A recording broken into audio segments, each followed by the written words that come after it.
Hello and welcome to Grumpy Old Men. My prediction is that Steve, this gentleman here, is particularly grumpy today. He's right. We're at the Amazon again. At the Amazon Cafe.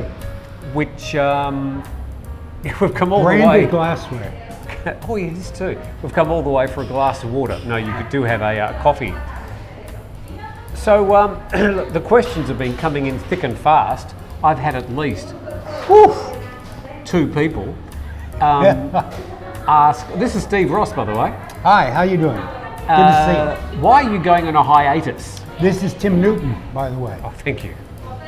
Yeah, I announced on my show on Friday, my mother is coming to visit for 2 months, and I don't want to vlog about that while it's happening.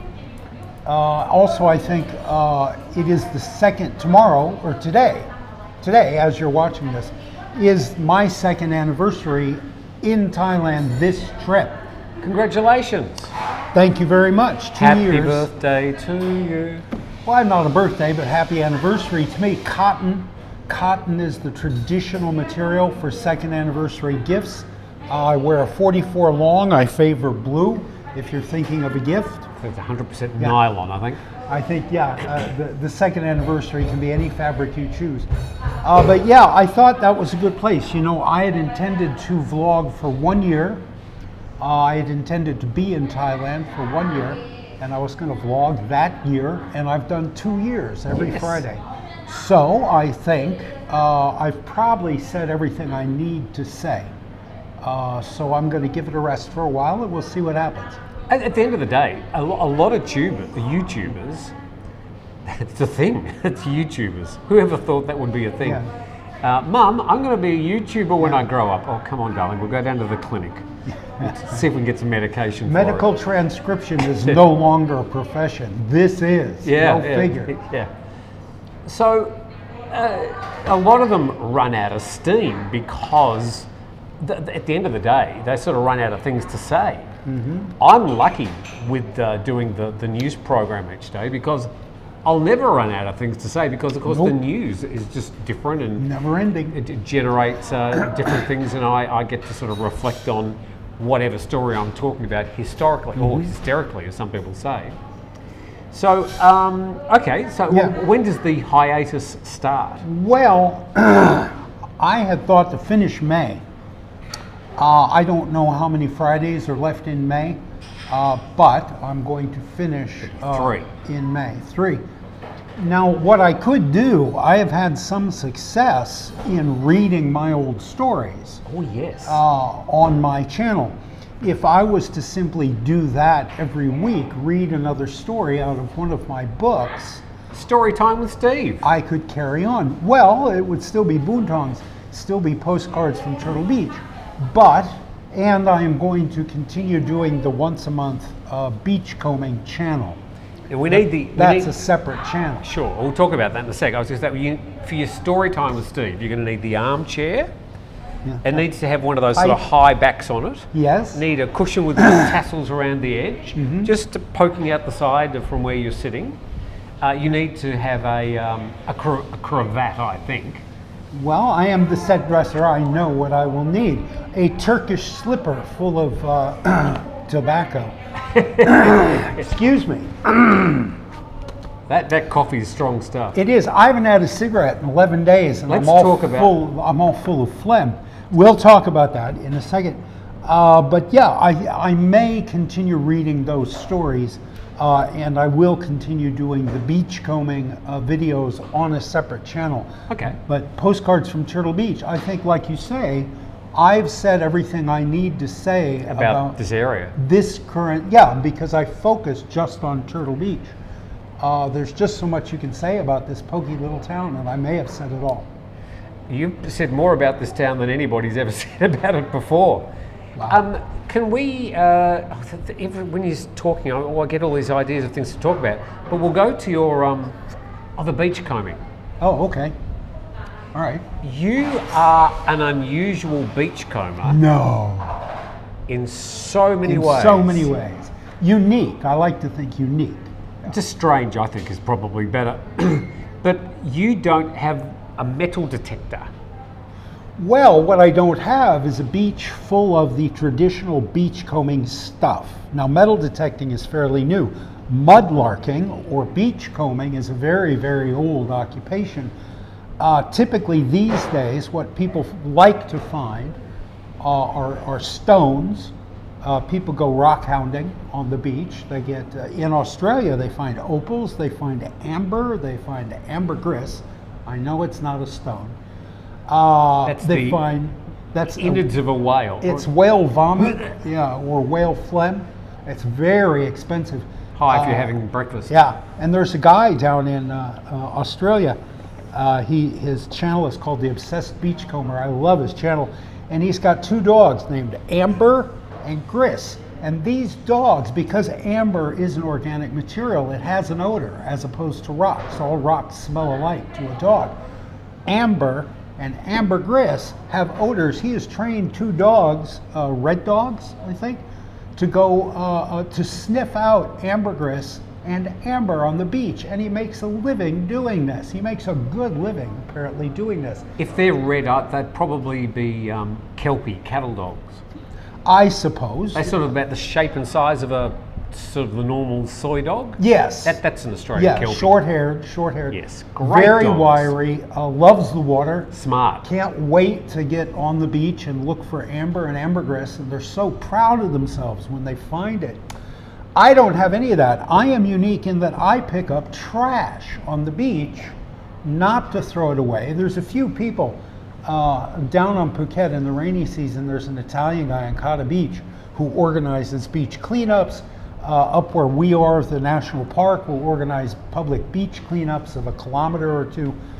I go every day in the rainy season, twice a day, and I pick up garbage, just trash, which I take home and obsessively clean, sort, categorize, label, organize, and glue to other trash and hang on the wall.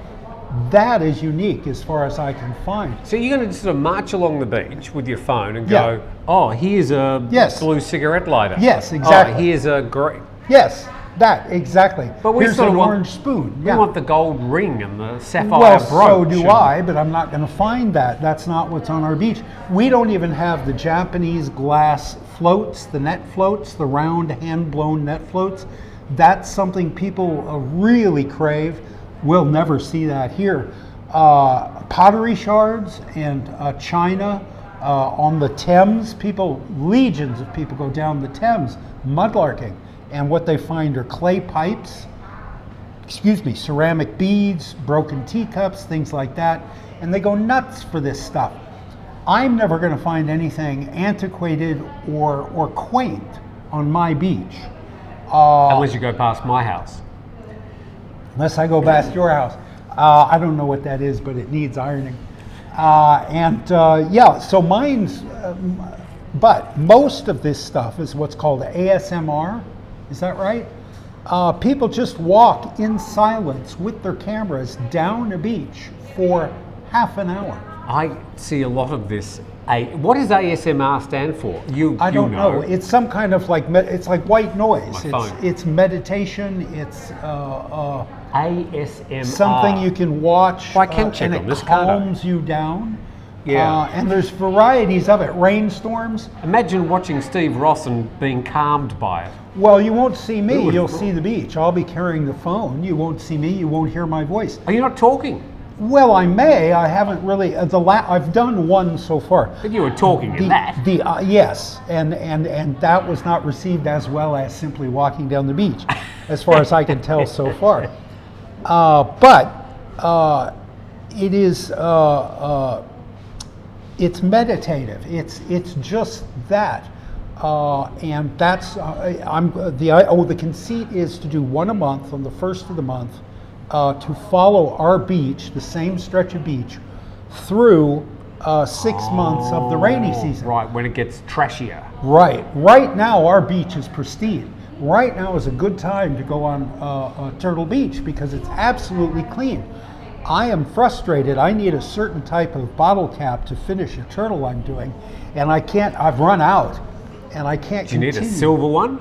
No, I've got a ton of silver ones, and this turtle doesn't need a silver one. Okay. It's a particular kind of juice cap, and I'm doing the undersides of the legs of this turtle in those caps.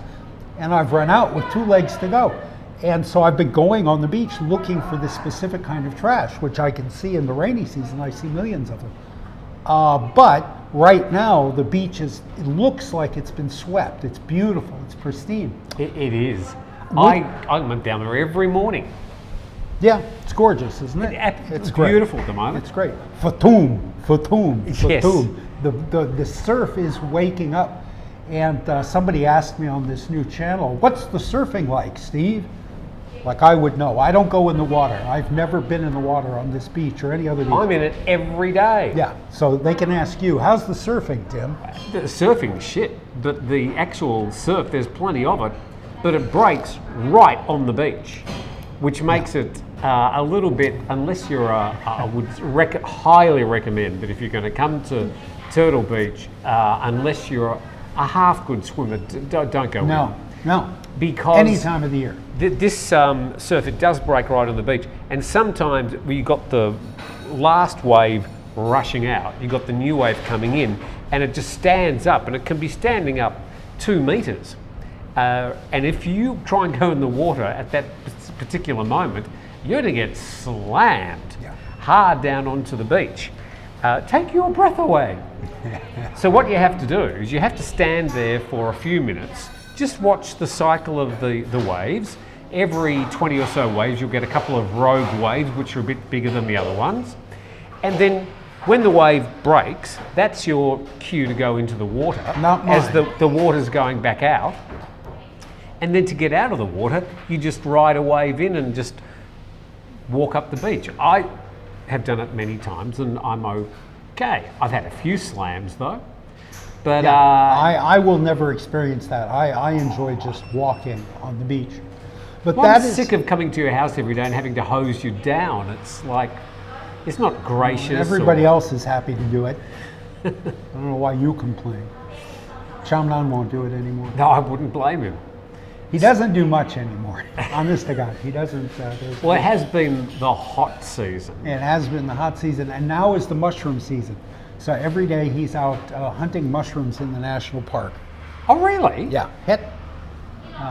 There's a particular kind of mushroom that at the very beginning of the rainy season, this thing flourishes. What, a particular type of mushroom or a particular type of mushroom? Yeah, just an eating mushroom, yeah. Not the wacky ones? Not psilocybin mushrooms.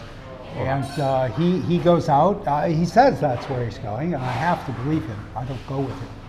But this is, he's getting comfortable after 2 years in his position and not putting a lot of effort into it anymore, and I'm okay with that. Like I've said before, his function is to come and make sure I'm still alive. He comes twice a day and makes sure Steve is still alive. So he kicks you on the ground, and if you move, then okay. Yeah, that's about it. Heads off and picks mushrooms.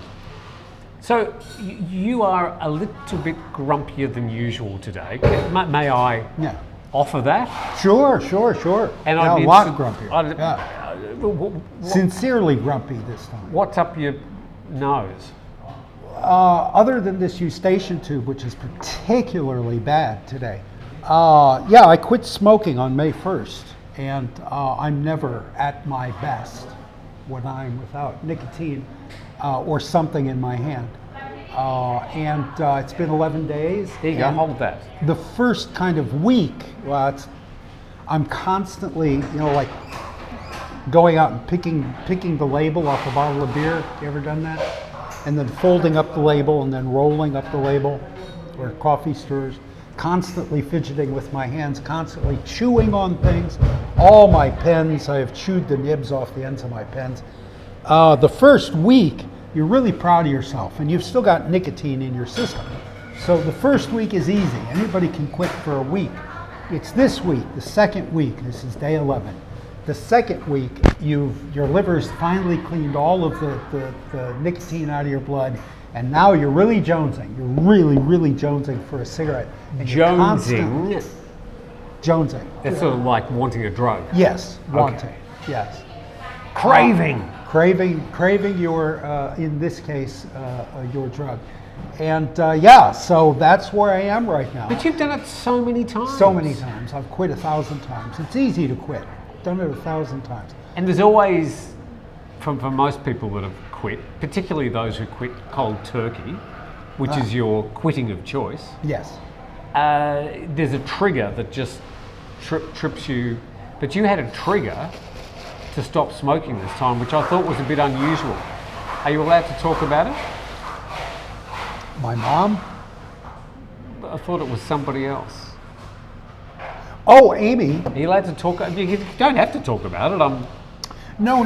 Just opening the door. My mother is coming with my dear old friend Amy, and Amy has been a heavy smoker in her life, as have I. And Amy and I have probably smoked 10,000 cigarettes together, usually in her car, parked somewhere in the snow. So both of us in our winter clothing in a car with the windows rolled up, chain smoking cigarettes for an hour or two. Oh yeah, from high school on, we started smoking. I was 15, and she quit 2 years ago and has stayed quit. So she's coming with my mother, so my mother doesn't travel alone. She's 90, and I don't want to be smoking around Amy because I don't want to put that temptation in front of her. I know you never really stop jonesing for a cigarette, and like I said, she smoked a lot, as did I, and so yeah, for their visit, which will be July and August, I'm going to quit. What happens after August, I don't know, but for May, June, July, August, I'm going to quit. That's 4 months. Whatever reason. 4 months. Sure. Whatever reason you have, I mean, it's a good reason. Particularly in your age and vulnerability, you're better off without a fag in your mouth. Ha! I would have thought. Yeah. All the Americans are laughing at that right now. Oh yes, I understand. Yes. But yeah, I understand that too. I've never had a physician who didn't say you need to quit smoking. I've never had a friend, a lover, a parent who didn't say, dude, you need to stop smoking. I've never given up. You've never given what? Given up smoking. You've never smoked. That's correct. Yeah, that doesn't count. That doesn't count. So I've never given up yachting. I did. Yeah, see? But let me tell you, that wasn't hard at all. Very few yachtsmen in Iowa. The best 2 days in the yachtsman's life, the day you buy the yacht and the day you sell it. So fond farewell to that particular habit. So wish me luck, folks. Yeah, good luck. 4 months. But what do you do with when you sort of get the grumpies? What do you Well, last time throw I things quit, at Chum Nan? Last time I quit, I threw a floor fan at Chum Nan. How's the fan? No, I had to buy a new one. I destroyed it. It was toast. This time I have not yet had any violent episodes. I tend to, even when I'm smoking, I tend to bottle everything up and wait until there's tremendous pressure and then explode. I find it very difficult to address a problem while it's a small problem, or address my feelings while they're still benign. I wait until it becomes violent. What's your usual method of expulsion? I break something. I'm very, very hard on inanimate objects. I have broken TVs, keyboards, lots of keyboards, because I spent much of my life sitting at a computer, and I would get frustrated and just smash the hell out of a keyboard. We need the camera rolling. This would be a good YouTube channel. Steve loses his shit. Steve breaks things. Yeah. But yeah, typically inanimate objects, and if there's a person around, I'll say something. I'm very good at knowing people's vulnerabilities and saying things I should never say to particular people because I know it'll hurt them, and things you can't ever come back from. I say terrible, terrible shit at the best of times, even when I'm smoking. So when I'm not smoking, it's best I stay alone and not mingle. Okay. So watch it. Yes. So, all right.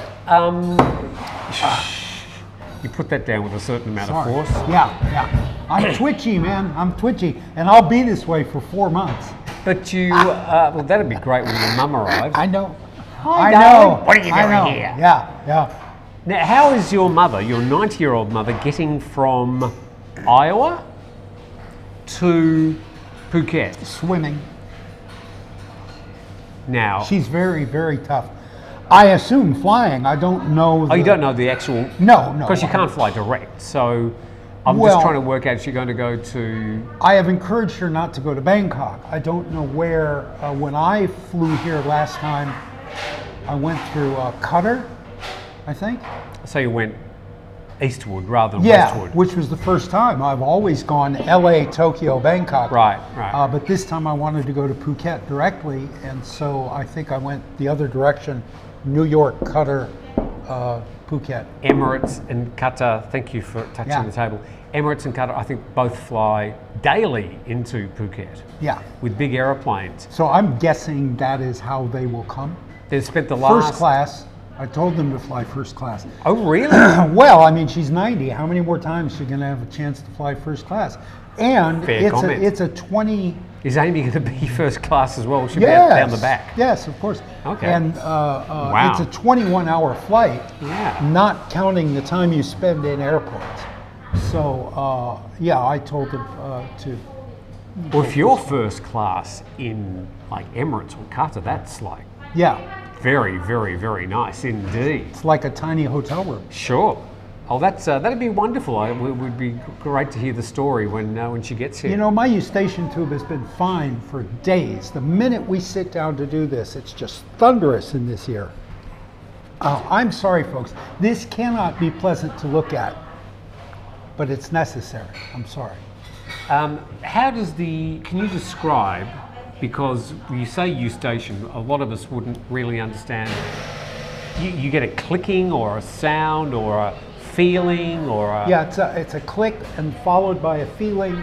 What it is, all right, here's your medical... Here we go. Yeah. The eustachian tube connects the space in front of the throat with the space behind the eardrum. So that if the pressure changes outside your head, that eardrum doesn't get pressure on it. It'll equalize through that tube. Well, if that tube closes, that tube most of the time has to be closed. Otherwise, you will hear what you're saying. Everything that happens in your throat is very, very loud. So that tube stays closed except when it needs to open. If it freezes open, as mine does, then when you speak, everything's just thunderously loud in this ear because your vocal cords and your eardrum are quite close together. So that's what it is. I've got, my sinuses are screwed up. I've been smoking since I was 15 years old, a pack a day. Went through the Reagan years at 2 packs a day, and I have screwed up all the passages in my head. So mine sticks open. And the only way to close it is what's called the Valsalva maneuver. You exhale and pinch your nose shut, and until you speak again, it'll be clear. But then when you speak, it opens up again. Is that something like when you're on the aeroplane and your ears get blocked and you unblock your ears? What you're trying to do in that case is open the eustachian tube so that the pressure will equalize inside and out. I'm trying to close my eustachian tube. Yeah. All right. There it is. Steve's used to everything you never wanted to know about Steve's sinuses. Now, one thing you're doing very well, I have to say, is hiding your excitement about a Eurovision.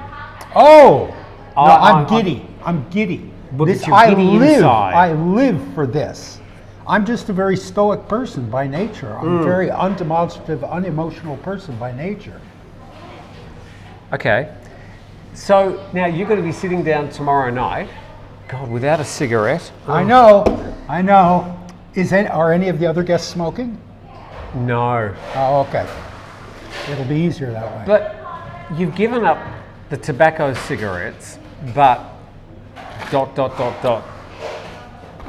still smoking the other ones. Oh, hell yeah. So, Amy hasn't quit that. Okay, all right. Just Oh, clarifying. yeah. In fact, I just made recently, last couple days, made a major purchase Of broccoli. leaves. Right. Yeah. Of that which cannot be named, lest YouTube demonetize. Oh God, they've had 2 I demonetizations know. this week. Oh I my know. God, Yeah. they're down on me. The robots don't like you. I'm a good boy. Yeah. Okay, so you're going to be sitting down tomorrow night. I've invited you because, well, I suppose I just felt sorry for you. Everybody does. You need a good feed, so we'll have some food. I'm wasting away. And what do you think you're going to be seeing? Got no idea, really. I'm going to be seeing a bunch of amateur performers from different countries trying to sing in English and trying to get attention. I think the idea is not so much a technical performance. It's not the 3 tenors. It's people trying to say, remember us, remember us. When the voting comes, remember us. So outlandish costumes, outlandish hair, outlandish dance moves. Are you talking about me? Oh no. Yeah, that's in your home. On TV, I have no idea Eurovision. what to expect. On TV, I have no idea. But in your home, a bunch of people seeking attention. Yes. Yeah. Okay, well, I mean, you're sort of on the nose there. I know my showbiz. There is nothing else like, and it's not like America's Got Talent or those like talent shows. These people who are performers, and they're doing an original song. After a while, the songs do tend to sound a bit samey, as you'll notice tomorrow night. Oh, we've just lost our camera. We'll have to swing over to camera 2. There we go. Is that all right? I didn't even know that could happen. Well, it did halfway through the show, so there you go. The sound's still coming out of. Yeah, we're still okay. Testing. Camera testing. 2. 1, 2, 3. 1, 2, 3. Yes, it's fine. Tube's still wide open. Okay.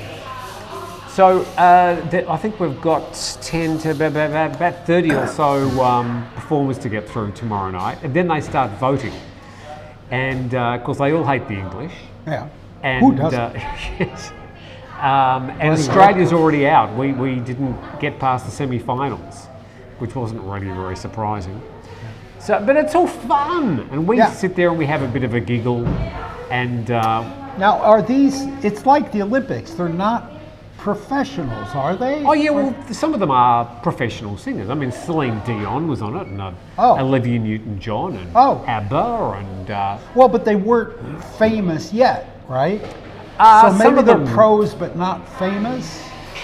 Yeah, but they've had some of the UK well-known performers perform over the years. Like there was Blue, the 4 boys that did stuff in the 90s. They were on about 3 or 4 years ago representing the UK. So I mean, some of them are well-known performers. So there's nothing amateur about it. From I thought that part of perspective. the draw is that you're going to see people that may be like ABBA, may get big, and you can say you saw them. You know, people brag about seeing ABBA on Eurovision, right? So. Well, in that case, that did sort of launch them. But I mean, not many acts have been launched at Eurovision. But there are some well-known performers. They haven't asked me. So much to learn about this. Yes.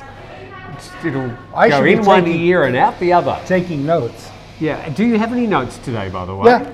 Okay. Well, there's a few things for Steve to talk about as he ponders the excitement of Eurovision, his very first Eurovision. So you're a Euro virgin.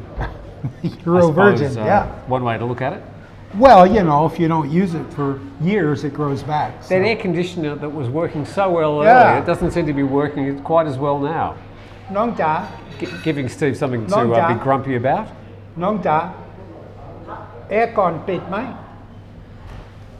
We might bird you. Probably on a timer. All right, so on to your notes. All right, the first thing, we're going to Camera start with 2. some Steve got it wrong. Now I'm looking here, right? That's right, up here. There you go. Isn't that fascinating? Yeah, so we've got a few Steve got it wrongs. What a surprise. Beginning with my choice of an example. I was speaking last week about... Can we stop you? No. I was speaking last week about that Pollyanna honeymoon period where people come. They're all googly-eyed about Thailand, and I said, well, you know, it's not. Oh, that's it. Night out. Oh, don't go pressing buttons again. Yeah. It's good. Thank you. If you notice the whoosh, it's the air conditioning. Yeah, so at any rate, I said, yeah, people are in that honeymoon phase, and this country is not all rainbows and unicorns. And I brought up the former prime minister, who is currently touring the country like a rock star, and the world, and in talks with the heads of neighboring countries and all this kind of stuff. Well, it was pointed out to me that an American at this point in history can't really be knocking other countries for the way they trot out their former leaders. So I take all that back. I still think the point is valid. I think there is that honeymoon period. This country is very good at beguiling visitors for a few weeks, maybe a few months. If everything is still sparkly with glitter after a year, you're just not paying attention. Yes. But I picked a bad example. My choice of examples was not illustrative, and I don't really want to at this point go into, well, here's what's wrong with this country, here's what's wrong with this, here's what they, no. But I just think it a note of caution, like our friend who came today to tell me that he's moving to Koh Samui. He's been on Turtle Beach for a month, 6 weeks maybe, and he's leaving because there's nothing to do. So this person, who will remain unnamed, he sort of came up to the area prompted by your and my program. Our videos, yeah. And we paint a very rosy picture of where we live because we enjoy it very much. Yeah. But he signed a year's lease. And when he came and he signed a year's lease, I thought, oh, and he bought a motorcycle. But he can't buy a motorcycle. He was on a tourist visa. So the motorcycle was purchased by his landlord. So the motorcycle now, he's got to deal with this. He's leaving. He's going to go live on Koh Samui, which is great. I think he'll enjoy Koh Samui much more. Why? But why? Oh, because he's someone who needs action and activity of the bar scene, and he needs to meet people, and he needs to, and he needs, interaction. Interaction. Sure. And horizontal interaction, perhaps. I think that is part of it. Yes. Okay. He's a young man. So. Right. But anybody under 65 is He young. made all these decisions his first month in the country. He bought a motorcycle not in his own name, and he signed a year's lease. And he stayed 6 weeks or 2 months. He's a newbie in Thailand, not just in Thailand. No. He lived in Thailand and taught English in Bangkok for 3 years in the 90s. Oh, and married a Thai woman, took her back home, had a child, divorced, worked, and paid the child support. Now the child is grown. Like me, he's a young retiree. Okay. And he has come here. But my point is that I think a lot of people make these decisions in that honeymoon period. A lot of people commit. They buy a business, they hook up with a person, a bed partner. They make a lot of commitments while they're still rosy-eyed and everything's sparkly with glitter. And I think I was right to caution that you need to slow down. I picked the wrong example. That's all. I would say, and we've said it before, it's great to be living on the longest beach in Thailand. It's wonderful to wake up looking across the Andaman Sea with all its moods. It's fantastic to just enjoy a unique, beautiful sunset every single night of the week. But you can't live on that.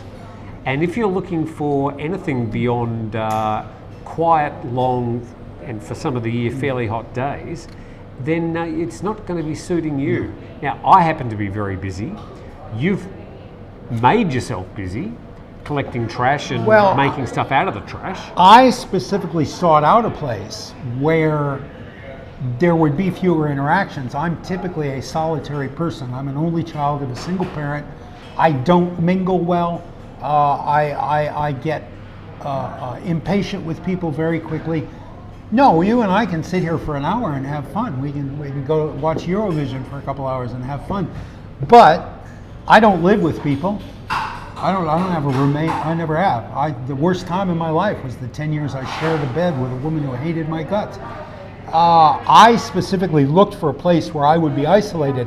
I think there are very few people who can do that, and there are these poor sons of bitches stuck on farms up in Yasaton who made that decision the moment they got here, met a girl, married her, or whatever, went up there, bought the farm, put all their money in her name, and now they're stuck there. And I think, hit the brakes, you guys. Pump the brakes, man. Don't make any big decisions your first year, at least. Yeah, if you want to retire in Thailand, as we've said 1,000 times, and we'll say it once again, come and do a bit of a reconnaissance mission. Maybe spend 3 months going to 5 or 6 different places, At least. and just suck it and see, and make a sort of an informed decision about which part of Thailand generally you'd like to live. Then arrive on a tourist visa and go and rent somewhere, Rent. and stay there for 6 or 12 months. And don't make any decisions to buy anything or hook up with anybody on a permanent basis until at least 12 months have passed. At least. Is that good advice? Well, people have said in the comment, we have talked about this before, and people have said in the comment section, I've been here 15 years, I still rent.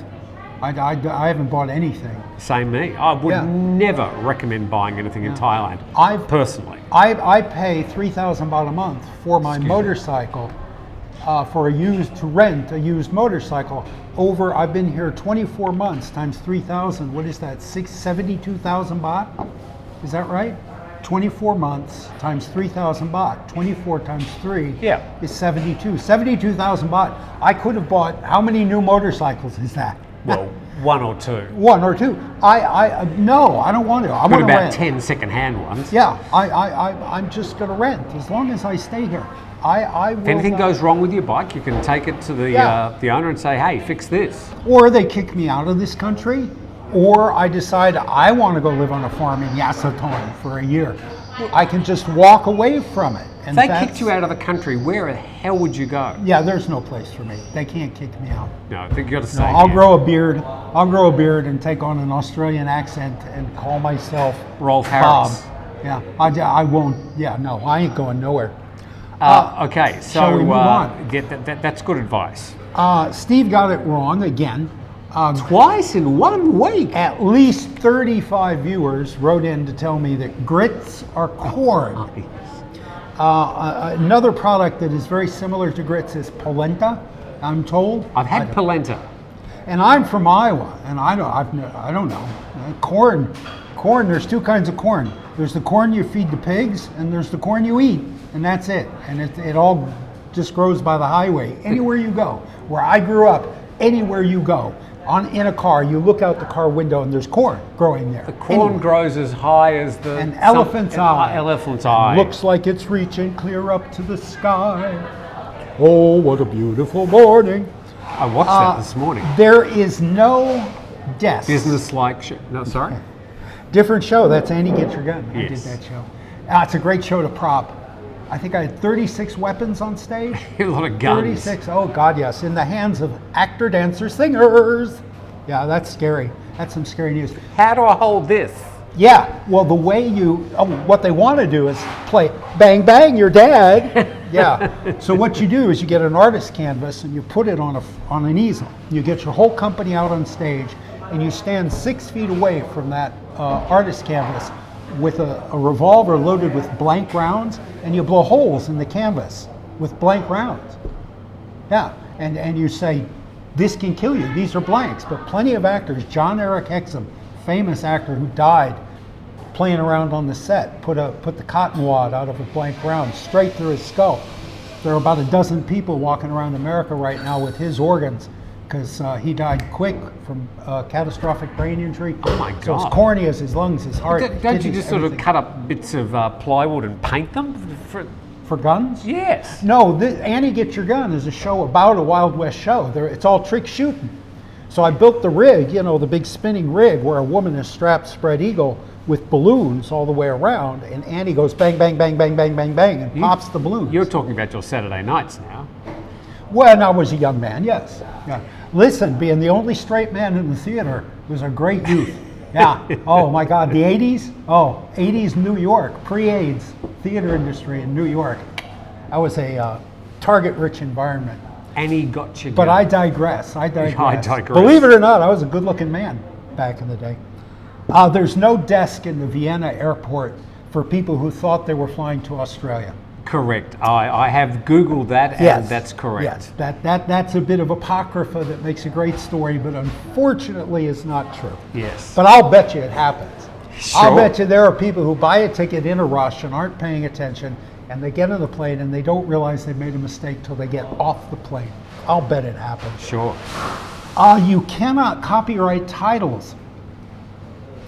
Which brings up something I had talked about AI. What, book titles? Or movie titles. In this case, we were talking about movie titles. Oh, AI, right? Yeah, I had mentioned the Steven Spielberg movie AI, which is actually titled AI: Artificial Intelligence.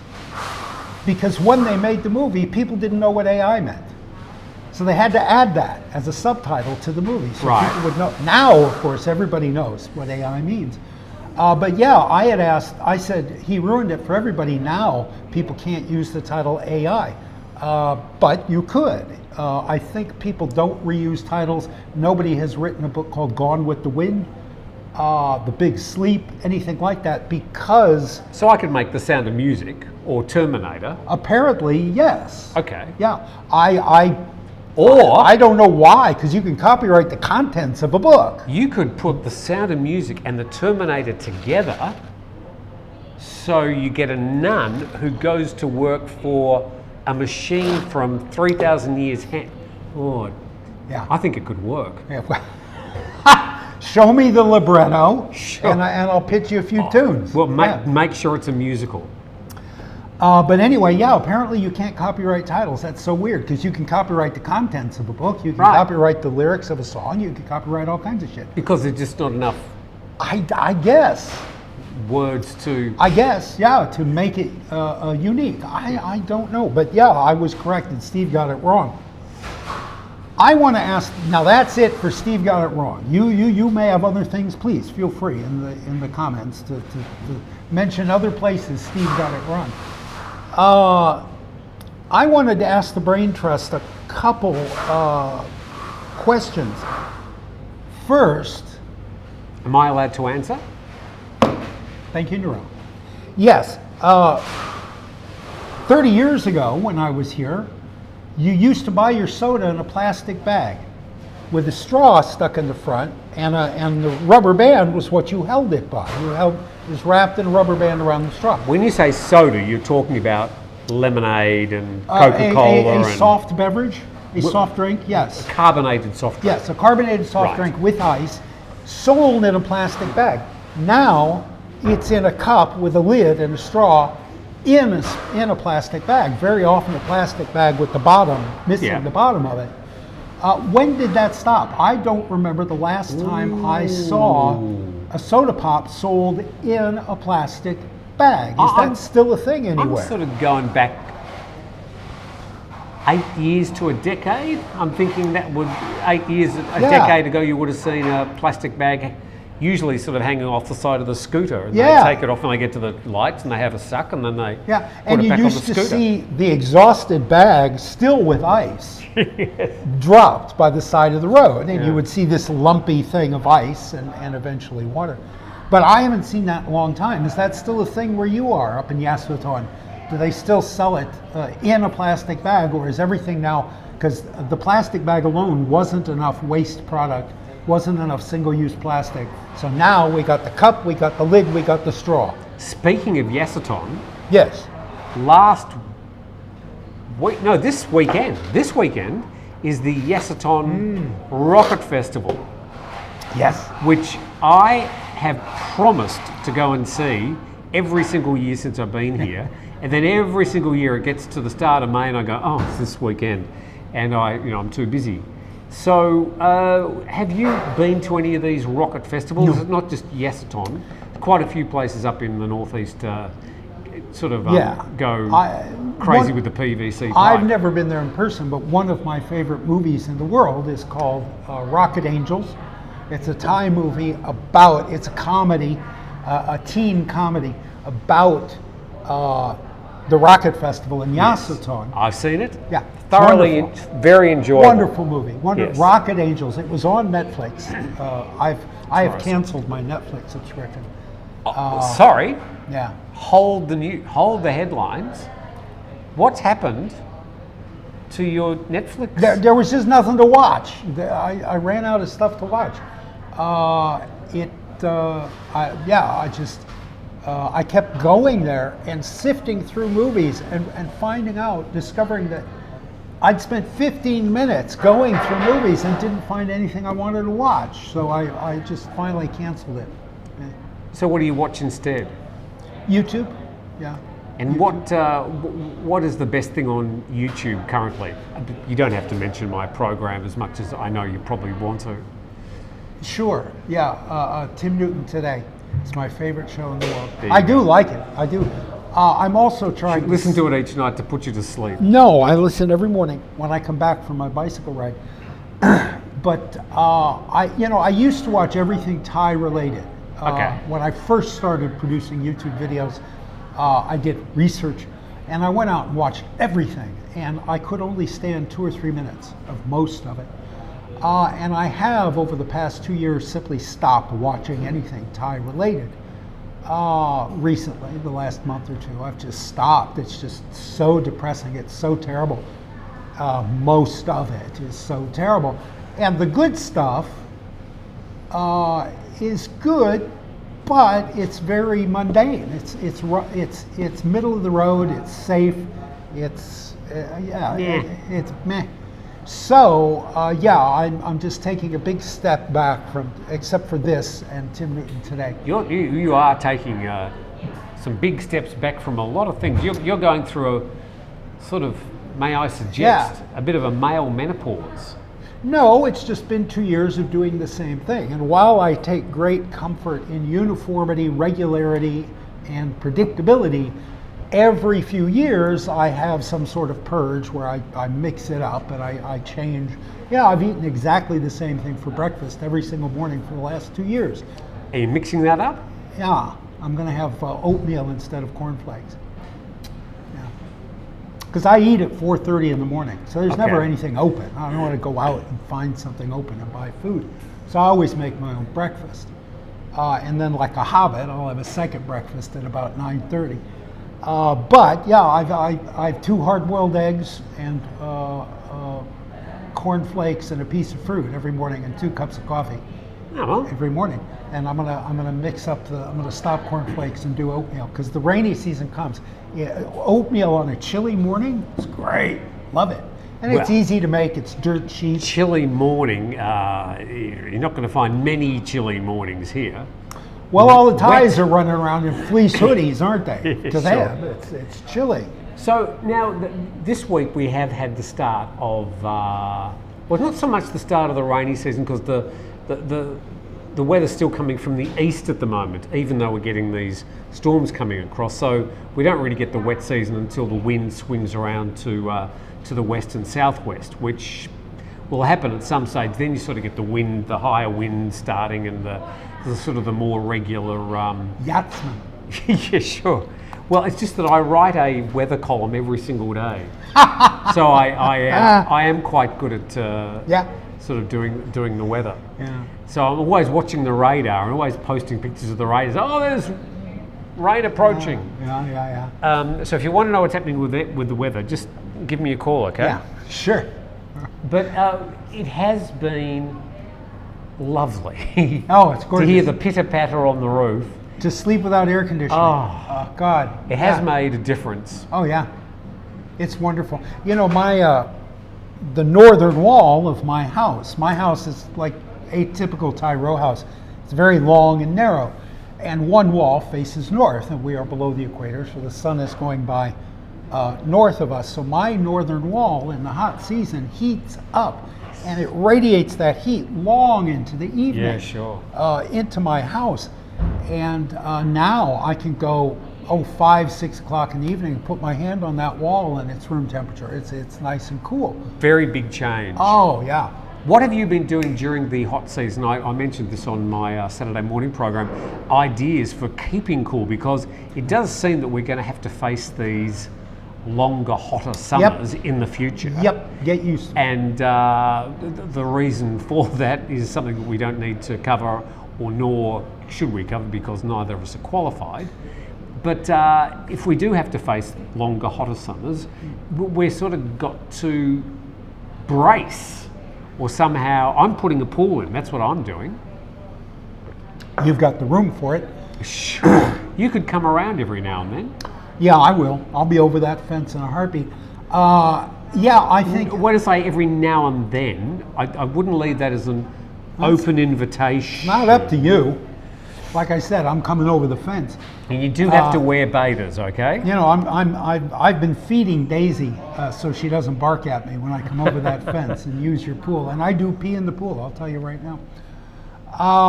But I have been taking, 10 showers a day.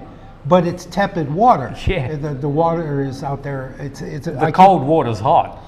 Yeah, I use buckets. I do a dipper bath when I can. I have a shower in the house, but I don't like to use it. I prefer to go out in the backyard and dipper bath. And it is refreshing. It's good to get the sweat off you, but it doesn't necessarily cool you down. Yeah. So you come in wet, you don't dry off, you come in wet and stand in front of the fan, in front of the floor fan. And that's all I've come up with. I buy a bucket of ice every day from the Nitnoy shop. And I really? drink. Oh, yeah. I mean, I have ice trays in the freezer, but I go through that in a single glass of Hale's Blue Boy. I love me some Hale's Blue Boy. Love Hale's Blue Boy. Hale's Blue. What Hale's, is Hale's Blue Boy. What is it?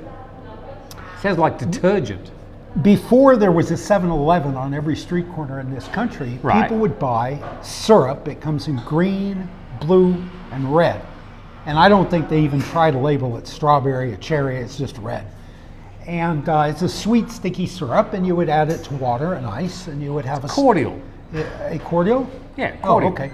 So that's what they would have, and you would see these bottles at weddings and ordinations and funerals for the kids. They would have that. And now, of course, you can go to 7-Eleven and buy a soda pop. You can buy a Pepsi, a Coke, whatever. But they still sell Hales, and that's something I remember. That flavor is something that I had 35 years ago, and it's still the same. So I like it. It's part of my Thailand experience. I don't think you should be putting anything blue in your mouth. I only drink the red. The red, okay. Yeah, just the red. And the green is the worst. Oh my God, the green is, it tastes metallic. Fluorescent green. It tastes like coolant in your engine, in your car, coolant, that fluorescent green The funny stuff. thing is, it is coolant. Oh, it is. But it keeps you cool. Waka, waka, waka, waka. But at any rate, I'll drink 6-7 cups of that in a day, and always with That's a lot ice of cubes. sugar. Yes, it is. Yes, it is. Yeah, and then I'll put 2 tablespoons of brown sugar on my oatmeal and a big heaping teaspoon of sweetened condensed milk in every cup of coffee. I'll have 6 cups of coffee in a day, every single one with a teaspoon. Oh, I love sweets.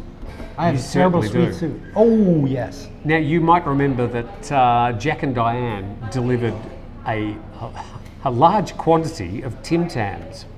Yeah. Now, I'm sad to report that I have been working my way through those Tim Tams. Why be sad? They were for you. Yes, they were, Yeah. but it has somewhat spiked my sugar levels.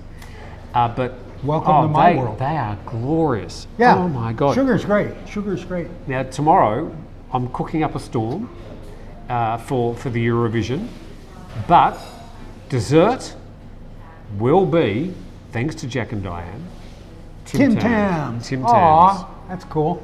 Yeah. And Well, in a blind wine tasting, the sweetest wine will always win.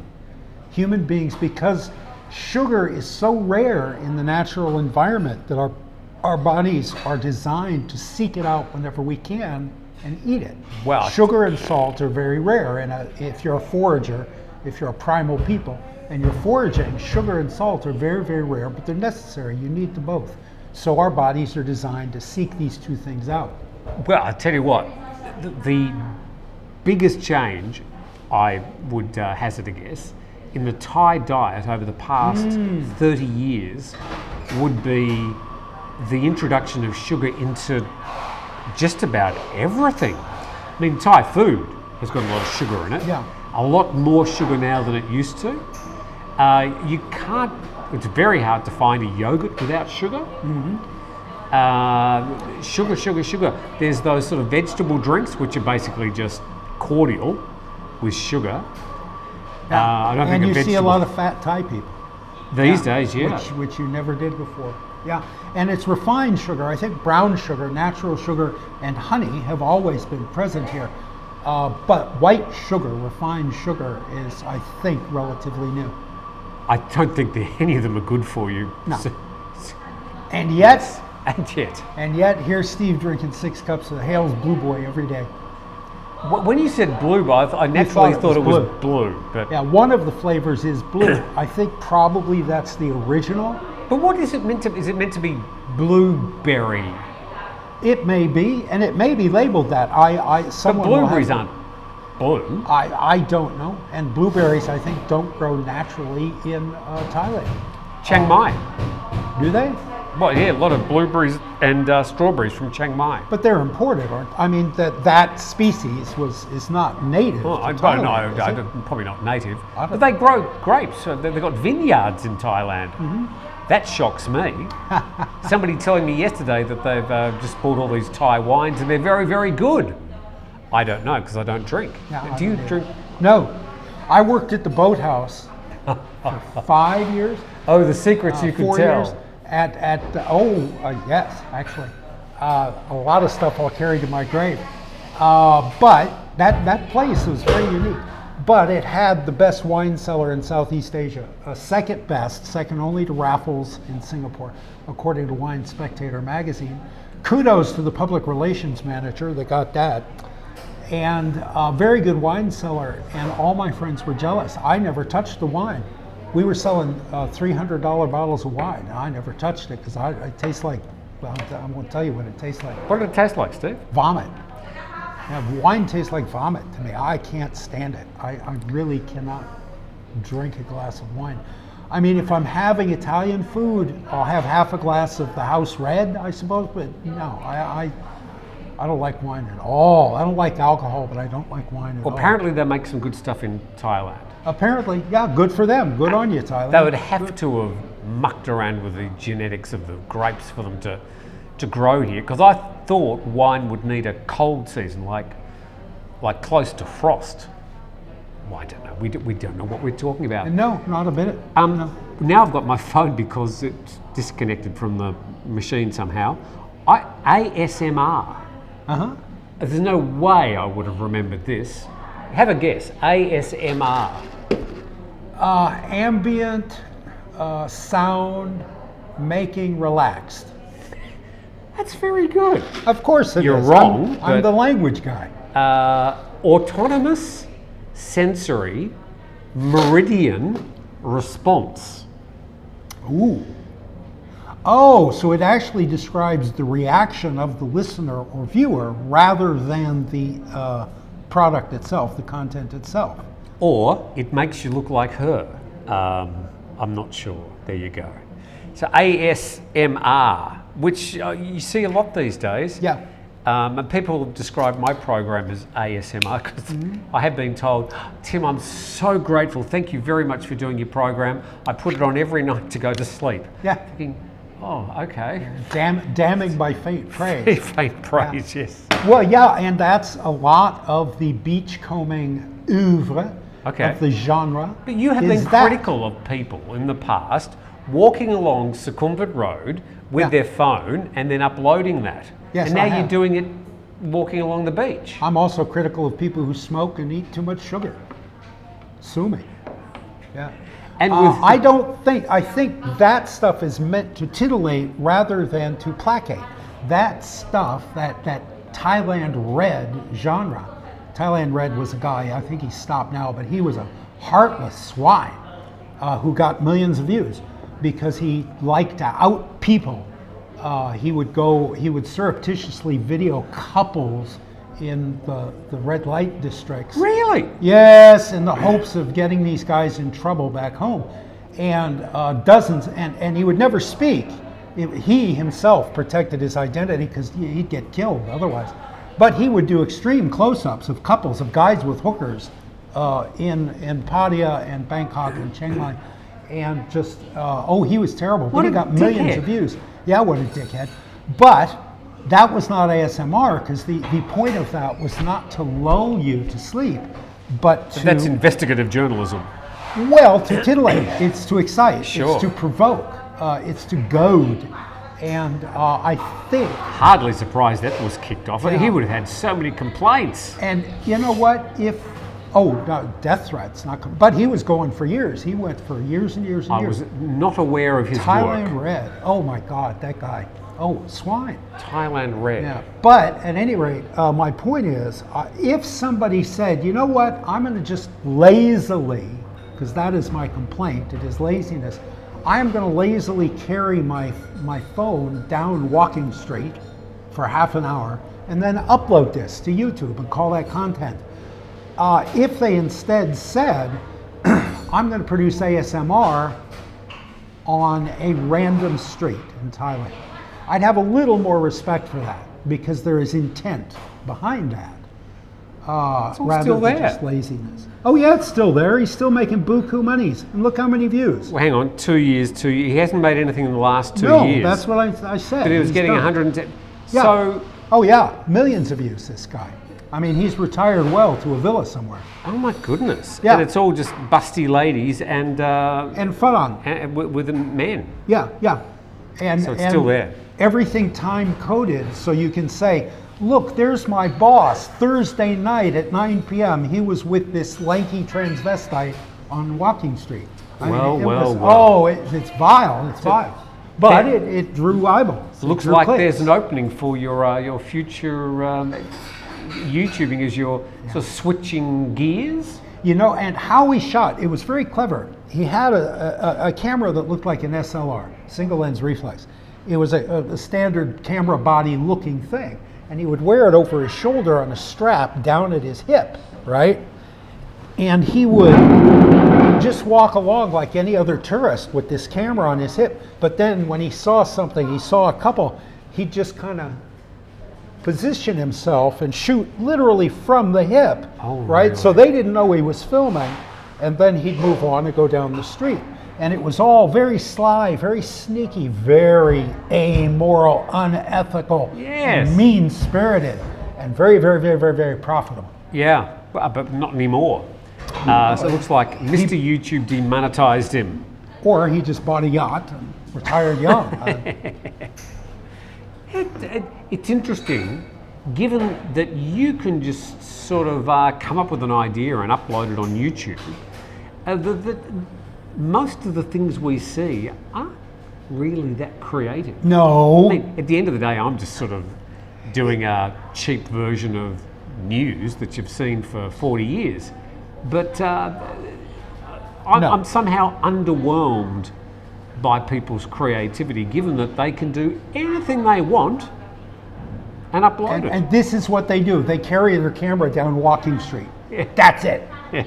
That's it. Or they walk up Doi Suthep, or they visit the Temple of the Emerald Buddha, and they just walk around with their camera. That's it. And some guy says, today we're going to go to Wat Arun. This is one of Thailand's most famous temples. I don't know why, really, but the guidebook says this is one of Thailand's most famous temples. So we're going to go visit today. Dude, you can't even do 5 minutes of research on Wikipedia to know what you're showing the audience. Sure. No, you're just going to walk around with the camera. Yeah. That's not creativity. Our genre is sadly lacking in creativity. There are little old ladies, little old retired art teachers in Minnesota doing paper mache craft projects with egg cartons And they're getting hundreds of thousands of views because they're creative, they're funny, they're chatty, they're witty, the showing of the process is done in a funny way. They're creative, right? Our genre, unfortunately, the old white guy in Thailand genre is sadly lacking in creativity. There, I've said my piece. So you're going on hiatus. You got 3 more weeks. 3 more weeks we have to put up with you. That it? Roughly, yes. As far as Right. at this point, yeah. Okay. I don't really plan stuff. Well, Like Heath Ledger said, do I look like a man with a plan? I've already had some applications to take over your spot. I know on, you on have. Grumpy I Old think you Man. should take some of those up so people see how good I am at this. Yes. There was a guy called, let's see what his name is, used to be a Prime Minister of Thailand. Thaksin Toxin. T-O-X-I-N. Thaksin Shinawatra. Stop that, dude. Stop that. So Don't take unnecessary risk. So, You don't yeah. know who's listening. No, I think he speaks good English. Yes, I'm sure he does. So I think, and he's pretty grumpy. And he's appearing everywhere at the moment. Yes. Yeah, he's not turning down any invitations at the moment. Yeah, he's talking to Burmese Jump right in generals there. and. You know, that was one advantage to being a newspaper columnist. What I do in the postcards from Turtle Beach is very close to what I used to do as a newspaper columnist in this country. But 30 years ago, because everybody of importance in this country was educated in English, either abroad or at Assumption in Bangkok, you knew that people at the highest echelons of government were reading your newspaper, if not your column. They were certainly reading the English language press 30 years ago. Everybody, every prime minister, every prime minister's wife, everybody in the palace, everybody in the police department over a certain rank, they were all reading the publication that you work for. Now, I don't think those people watch YouTube. There's just hundreds and hundreds of guys blogging about Thailand, and I don't think the muckety mucks care that much, and they're not. Except when they do. Except when they do. And then it becomes a when problem. it's pointed out to them, when Yeah, somebody yeah, points yeah. out to them, look what Steve said on this date, and they do a 60-second cut out of your video and pass that around. Then, yeah, people, if their nose is rubbed in it, people of importance will pay attention. But otherwise, you know, it used to just be taken for granted that you had to be very, very careful because everybody of importance in this country was reading your publication. But I think you're right. These days, I'm pretty sure that nobody of any note watches the rubbish I do every day. No. No. And there's a safety in that. There's a But I'm still very careful with what I say. Yeah, you might as well, because you don't know when somebody's going to get a Exactly. hard on for you and cut out that 60 seconds and pass that No around. one's getting a hard on for me, Steve. It's an American expression meaning having a grudge. Oh, okay. Yeah, nobody has a grudge against you. So, but someday someone may. Oh, no. Someday someone may. Oh, no, Yeah. no. There are some trolls out there who Oh, are out to yeah. get me. Yeah, there's a guy in a van in Colorado at the moment. Yeah. Oh, right, him. Yeah, him. Yeah, I've not watched it, but apparently he has a hard-on for me. Yes, yes. But I haven't watched any of it. I have. Oh yeah, people are no interest. passing that news to me simply because we sit next to each other every Sunday. People are telling me about that little Right. grudge match. Yeah. Well, you can tell me when we turn the camera off. Okay. Yeah. Time to say goodbye. We started saying goodbye about half an hour ago, and we're still doing it. But now, I have one last question for the Brain Trust. It's very, very quick. Go. What's your favorite cow gang? Cow gang is a way of eating here. It means rice with curry. You see all these pots. You'll pass a place, and they'll sell you a plate of rice, and then they've got 15 big aluminum pots with different curries. Sure. And now things other than curries as well. And they'll give you a ladle of this and a ladle of that. It's called cow gang. Mine is kai paro. It's a pork and egg dish. What's your favorite cow gang? that sounds all right. Yeah, that's it. Sorry. I don't. Every time I go to those places, I sort of say my pet, because some of them Yeah. are Yeah. very spicy. But you can sort of, your eyes start watering when you're looming over the top of some of them. You don't eat those ones. Thanks, Steve. Thank you, Tim. Hopefully you're a little bit less grumpy than you were an hour ago. We'll see you next time. Thank you for dropping in. We'll be back with, you murdered that. We'll be back with our daily news program. He will be. It's the royal we. Oh. On Monday morning. Usually comes out about 10 a.m. See you later. Bye.